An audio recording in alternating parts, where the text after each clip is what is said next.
स्वागत है आपका करियर एकेडमी के यूट्यूब चैनल पर। तो आज की क्लास में मैं आपको डिस्ट्रिक्ट कोड हरियाणा के लिए इंटरनेशनल ऑर्गेनाइजेशन के यानी अंतर्राष्ट्रीय संबंधों के कुछ क्वेश्चन कराने का प्रयास करूंगा। तो सबसे पहले आपको पता है कि इंटरनेशनल ऑर्गेनाइजेशन के काफी क्वेश्चन जो हैं आते हैं। तो सबसे पहले जो आते हैं क्वेश्चन वो आते हैं यूएनओ यानी यूनाइटेड नेशन ऑर्गेनाइजेशन के क्वेश्चन आते हैं। 24 अक्टूबर 1945 को यूएनओ की स्थापना हुई थी। तो यूएनओ डे आएगा 24 अक्टूबर को। तो इसका हेडक्वार्टर आता है न्यूयॉर्क में, यानी न्यूयॉर्क में यूएनओ का हेडक्वार्टर है। और क्वेश्चन आएगा न्यूयॉर्क जो है किस नदी के किनारे है। तो न्यूयॉर्क आपको पता है हडसन रिवर के किनारे है। फिर क्वेश्चन आएंगे यूएनओ के ऑर्गन कितने हैं। तो ऑर्गन में जो क्वेश्चन आते हैं वो आते हैं 6। यूएनओ के 6 ऑर्गन है यानी 6 भाग हैं। मैं 6 के 6 लिखूंगा। सबसे पहले आता है आपका यूएनजीए यानी यूनाइटेड नेशन जनरल असेंबली। दूसरा आता है UNSC United nation security council. फिर आता है ट्रस्टीशिप काउंसिल। और चौथा ऑर्गन आता है सेक्रेटेरिएट यानी सचिवालय। पांचवा आता है इकोसॉक यानी इकोनॉमिक एंड सोशल काउंसिल। और छठा आता है आईसीजे यानी इंटरनेशनल कोर्ट ऑफ जस्टिस। तो मैं इन 6 जो ऑर्गन है 6 ऑर्गन है इनके बारे में बताऊंगा। सबसे पहले आता है यूएनजीए। तो यूएनजीए जो है ये सबसे बड़ा ऑर्गन है, सबसे ऊपर है। तो यूएनजीए में टोटल जो मेंबर आते हैं वो आते हैं 193। तो यूएनओ की जो टोटल मेंबरशिप है वो 193 है। इसमें बजट बनते हैं, बिल बनते हैं, एक्ट बनते हैं। तो क्वेश्चन आता है यूएनजीए के पहले प्रेसिडेंट जो भारत की तरफ से रहे थे वो आते हैं विजय लक्ष्मी पंडित। तो विजय लक्ष्मी पंडित जो है फर्स्ट वुमेन थी जो यूएनजीए यानी महासभा, जनरल असेंबली कह देते हैं इसे। तो महासभा की अध्यक्ष रही थी यूएनजीए की, तो विजय लक्ष्मी पंडित। और अटल बिहारी वाजपेयी पहले भारतीय थे जिन्होंने हिंदी में लेक्चर दिया है। फिर आता है यूएनएससी। यूएनएससी आता है यूनाइटेड नेशन सिक्योरिटी काउंसिल। तो सुरक्षा परिषद कहते हैं। इसकी टोटल मेंबरशिप आती है 15 यानी 15 सदस्य इसमें टोटल आते हैं, जिसमें से 5 जो है परमानेंट हैं और 10 जो है नॉन परमानेंट, यानी 15 टोटल मेंबर हो गए और 5 होंगे परमानेंट और 10 होंगे नॉन परमानेंट। तो जो 5 परमानेंट है उनको कहते हैं P5 यानी पावरफुल 5 या परमानेंट 5। तो परमानेंट 5 जो है ऐसे मेंबर्स होते हैं जिनके पास वीटो पावर है, यानी यूएनओ में वीटो पावर कंट्रीज 5 हैं, जैसे US United state, UK United kingdom, Russia, France और चाइना। तो ये 5 देश हैं जिनके पास वीटो पावर है। वीटो पावर ऐसी पावर होती है जो किसी भी बिल को प्रोहिबिट कर देती है, रोकने की पावर होती है बिल को। तो उस पावर को कहते हैं वीटो। तो पहली वीटो जो है फर्स्ट टाइम यूज हुआ था रशिया के द्वारा, और वीटो का सर्वाधिक यूज भी रशिया के द्वारा किया गया है और सबसे कम यूज किया है चाइना ने। तो वीटो पावर का अर्थ होगा कि वीटो में एक किसी भी बिल को पावर होती है रोकने की इन 5 देशों के पास। और ये टोटल परमानेंट है, जब से यूएनओ बनाया तब से परमानेंट है। फिर आता है 10 non permanent. 10 non permanent member होते हैं, 2 साल के लिए आते हैं और ये जो है 2 साल के बाद रिटायर हो जाते हैं, फिर दोबारा से इलेक्शन होते हैं। इनके पास पावर कम होती है। अगर क्वेश्चन आए कि यूएनएससी में अगर किसी बिल को पास कराने के लिए कितने सदस्यों की जरूरत होती है, तो 9 जो है 9 मेंबर की जरूरत पड़ती है, यानी 9 वोट होने चाहिए अगर किसी बिल को पास कराना है। तो 9 में 5 परमानेंट और 4 नॉन परमानेंट। क्वेश्चन आएंगे यूएनएससी के बारे में कि वर्ल्ड का पुलिसमैन कहा जाता है यूएनएससी को, सुरक्षा परिषद को, क्योंकि इसके पास मिलिट्री पावर यूज करने की पावर होती है। इसके बाद आते हैं ट्रस्टीशिप काउंसिल, यानी ट्रस्टीशिप का ऐसा काम है जो ऐसे क्षेत्रों की देखभाल करती है, एडमिनिस्ट्रेशन चलाती है जहां पर कोई गवर्नेंस या गवर्नमेंट नहीं होती। तो आजकल ऐसे क्षेत्र बहुत कम रह गए हैं, सभी देश आजाद हो चुके हैं। तो ट्रस्टीशिप ऐसा ऑर्गन है जिसका रेलेवेंस धीरे धीरे कम हो रहा है। सेक्रेटेरिएट का मतलब है सचिवालय। यूएनओ सेक्रेटेरिएट जो है न्यूयॉर्क में है और दुनिया का सबसे बड़ा सचिवालय माना जाता है। ये ऑफिशियल वर्क करता है यूएनओ के। फिर आता है इकोसॉक। इकोसॉक का अर्थ है इकोनॉमिक एंड सोशल काउंसिल, यानी आर्थिक और सामाजिक परिषद। ये 2 भागों में बटी होती है। यूएनडीपी इसका एक पार्ट है और यूएनईपी यानी इन्वायरमेंट प्रोग्राम। तो यूनाइटेड नेशन डेवलपमेंट प्रोग्राम और United Nation environment programme 2 organ है। डीपी यानी डेवलपमेंट प्रोग्राम का हेडक्वार्टर आता है न्यूयॉर्क में है, अमेरिका में इसका। और यूएनईपी का हेडक्वार्टर है नैरोबी में। तो नैरोबी आपको पता है कीनिया में है। तो कीनिया में इसका हेडक्वार्टर है।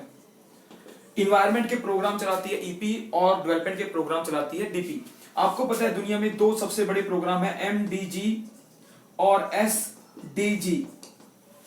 एमडीजी का मतलब है मिलेनियम डेवलपमेंट गोल्स और एसडीजी का मतलब है सस्टेनेबल डेवलपमेंट गोल्स। तो एमडीजी चले थे 2000 से लेकर 2015 के बीच में, कोफी अन्नान ने चलाए थे, और एसडीजी हैं 15 से लेकर 2030 तक, यानी 2015 से लेकर 2030 के बीच में 2030 तक चलेंगे। एसडीजी का मतलब होगा सस्टेनेबल डेवलपमेंट गोल। दुनिया भर में सतत विकास को बढ़ावा दिया जाएगा सस्टेनेबल डेवलपमेंट को एसडीजी में। तो इकोसॉक का काम है डेवलपमेंट करना, और इसके टोटल मेंबरशिप है 54, यानी 54 देश इसके टोटल मेंबर होते हैं। इसके बाद आता है आईसीजे। आईसीजे जो है इंटरनेशनल कोर्ट ऑफ जस्टिस, यानी अंतरराष्ट्रीय न्यायालय। तो आईसीजे जो है इंटरनेशनल कोर्ट ऑफ जस्टिस आता है, जिसमें international dispute, boundary dispute, treaty dispute solve किए जाते हैं। इसका हेडक्वार्टर आएगा हेग। हेग में इसका हेडक्वार्टर है, नीदरलैंड में। यही एक ऐसा ऑर्गन है यूएन का जो न्यूयॉर्क में यानी अमेरिका में नहीं है। हेग यानी नीदरलैंड, यूरोप में इसका हेडक्वार्टर आता है। इसमें टोटल 15 जज होते हैं, 15 जज होते हैं, और इसमें एक जज जो है 9 साल के लिए बनता है, यानी 9 ईयर के लिए अपॉइंटमेंट होता है। भारत की तरफ से टोटल 4 जज गए हैं अभी तक, परंतु सबसे प्रसिद्ध आते हैं नागेंद्र सिंह। नागेंद्र सिंह जो है, जिनके नाम पे नागेंद्र सिंह एक इंटरनेशनल अवार्ड भी है, ठीक है जी। और वर्तमान में जो इस समय आईसीजे में जज है, उनका नाम है दलबीर भंडारी। तो दलबीर भंडारी जो है जज के रूप में हेग में यानी आईसीजे में अपॉइंट हुए हैं। तो ये थे यूएन के ऑर्गन। अब क्वेश्चन आएंगे आपको यूएनओ के बारे में कि यूएन की लैंग्वेज। तो लैंग्वेज में अगर हम देखें तो लैंग्वेज में 6 लैंग्वेज आती हैं, 6 भाषाएं। 6 लैंग्वेज बताऊंगा आपको मैं। सबसे पहले इंग्लिश, फ्रेंच। इंग्लिश फ्रेंच के बाद आता है रशियन, स्पेनिश, अरेबिक और चाइनीज मैंड्रिन। चाइनीज मैंड्रिन हो गया, अरेबिक, रशियन, फ्रेंच, और रशियन हो गया, अरेबिक हो गया, और इंग्लिश और फ्रेंच। 6 भाषाएं आती हैं।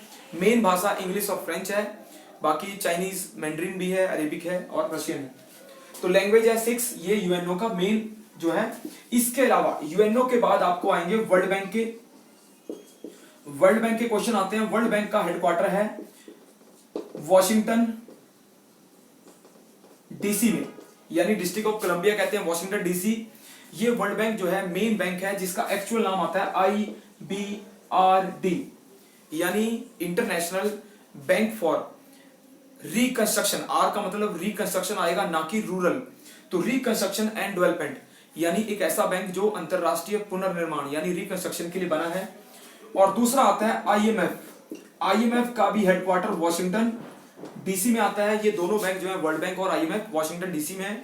इन दोनों बैंकों को वॉशिंगटन ट्विन कहते हैं या Bretton Woods twin. Bretton Woods का मतलब है जहां से इनकी स्थापना हुई थी 1945-46 में।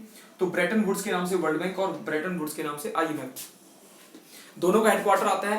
क्वेश्चन आएंगे वर्ल्ड बैंक के बारे में। वर्ल्ड बैंक में टोटल 5 ऑर्गेनाइजेशन है। IBRD है, IDA है, IFC है, मीगा है और ICSID है।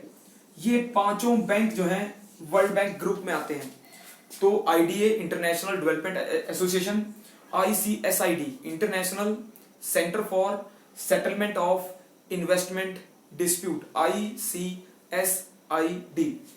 IFC होता है इंटरनेशनल फाइनेंस कॉर्पोरेशन, अंतरराष्ट्रीय वित्त आयोग है, कमीशन है। या MIGA MIGA multilateral investment guarantee agency. MIGA, ICSID, IDA, IFC और IBRD, ये पांचों बैंकों को कहते हैं हम वर्ल्ड बैंक।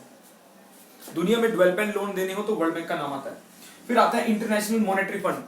ये दुनिया में SDR चलाता है। SDR यानी एक करेंसी होती है, इंटरनेशनल करेंसी कहा जाता है जिसे SDR, पेपर गोल्ड। तो स्पेशल ड्रॉइंग राइट, SDR का मतलब है स्पेशल ड्रॉइंग राइट। एक ऐसी करेंसी जो दुनिया भर में ट्रांजैक्शन के लिए यूज होती है, वो करेंसी IMF की है, जिसका नाम आएगा SDR यानी स्पेशल ड्रॉइंग राइट। ये करेंसी जो है इसको पेपर गोल्ड कहा जाता है, इंटरनेशनल करेंसी कहा जाता है, और दुनिया में सबसे फेमस करेंसी है लीगल करेंसी के रूप में, जो प्रॉपर रूप से ट्रांजैक्शन करती है।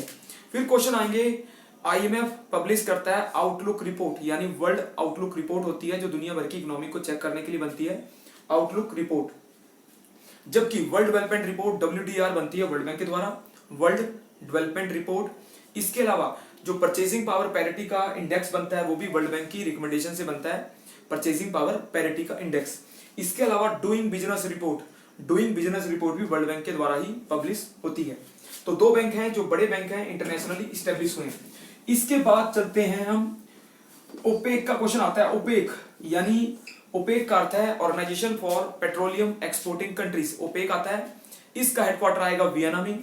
फिर आता है ILO, इसका हेडक्वार्टर है जिनेवा में। ILO इंटरनेशनल लेबर ऑर्गेनाइजेशन 1919 में बना था ये। इसके बाद आता है यूनेस्को, यूनेस्को जो है पेरिस में है, इसका हेडक्वार्टर पेरिस आएगा। United Nation educational scientific cultural organisation 1947 के आसपास बना था ये, पेरिस इसका हेडक्वार्टर है। फिर आता है IAEA यानी इंटरनेशनल एटॉमिक एनर्जी एजेंसी, तो इसका हेडक्वार्टर वियना में है। ये दो जो है ऑर्गेनाइजेशन है जो वियना में है, IAEA और ओपेक। ओपेक का हेडक्वार्टर ऑयल के लिए आता है, organisation O petroleum exporting country, और IAEA international atomic energy agency, दोनों आएंगे वियना ऑस्ट्रिया में, ILO जिनेवा में। फिर क्वेश्चन आएंगे आपको UNIDO, UNIDO United Nation industrial development organisation, ये आता है वियना में है, इंडस्ट्रियल डेवलपमेंट ऑर्गेनाइजेशन है यूनिडो, UNIODO। इसके बाद क्वेश्चन आएगा आपको एमनेस्टी इंटरनेशनल। एमनेस्टी इंटरनेशनल का जो हेडक्वार्टर आता है, एमनेस्टी का आएगा आपका जिनेवा में, सॉरी एमनेस्टी का आता है आपका, एमनेस्टी का देखना पड़ेगा, एमनेस्टी और दो आती हैं, रेड क्रॉस आती है, हाँ रेड क्रॉस का आएगा जिनेवा में, और एमनेस्टी का आएगा आपका, जो एमनेस्टी आती है वो आती है लंदन में। तो एमनेस्टी लंदन हो गया, ये ह्यूमन राइट के लिए काम करती है एमनेस्टी। और रेड क्रॉस जो है, जो डिजास्टर में फंसे हुए लोग होते हैं उनको निकालने का काम करती है रेड क्रॉस। तो रेड क्रॉस आएगा जिनेवा और एमनेस्टी आएगा लंदन में। तो ये ऑर्गेनाइजेशन है। इसके अलावा आपको पता है SAARC, South Asian association for regional cooperation, SAARC का हेडक्वार्टर काठमांडू में है। 8 मेंबर हैं, इंडिया, पाकिस्तान, अफगानिस्तान, मालदीव के बाद आएगा भूटान, नेपाल, और नेपाल के बाद आएगा बांग्लादेश और श्रीलंका। तो ये 8 देश आते हैं सार्क में। फिर आता है जो दूसरा ऑर्गेनाइजेशन है वो आएगा आसियान।